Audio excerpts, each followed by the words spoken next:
narration, or a dramatic bedtime story. Let's begin. In the land of Velamir, where dreams and memories braided the air like threads of silver mist, the world no longer dreamed. The soil no longer pulsed with magic. The stars, once radiant and watchful, turned cold and distant.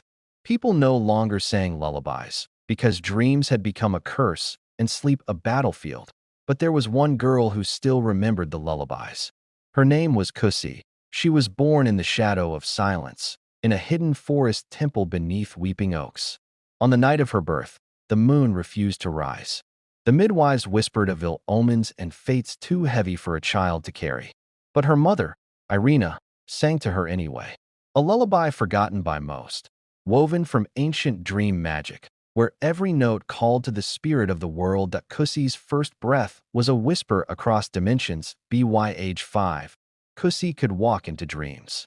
Not just her own, but those of beasts, birds, rivers, and men.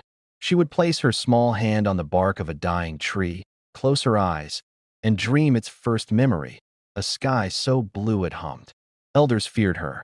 Others called her a blessing. But those closest to the royal court knew exactly what she was. A dreambinder, one of the last, an ancient bloodline cursed with the power to reshape reality through dreams. Once revered, now hunted, because the king of Velamir, Alvar the Hollow-Eyed, had declared all dreambinders enemies of the throne. Kusi was just 8 when they came for her family. She remembered the smell of ash before she saw the flames. She remembered clutching her brother Elin's hand as they ran barefoot through frostbitten fields, their father's screams echoing behind them. Elin pushed her into the roots of an old tree, whispered, "Stay hidden," and vanished into the smoke. She never saw him again. Years passed. Kusi wandered alone, hiding from soldiers and shadows, burying her power beneath silence.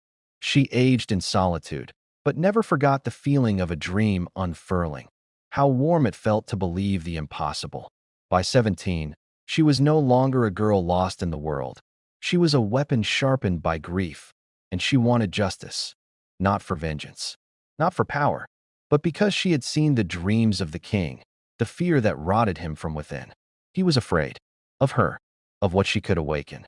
But first, she had to awaken herself. In a forest no map remembered, she returned to the Temple of Whispers, now broken and moss-covered.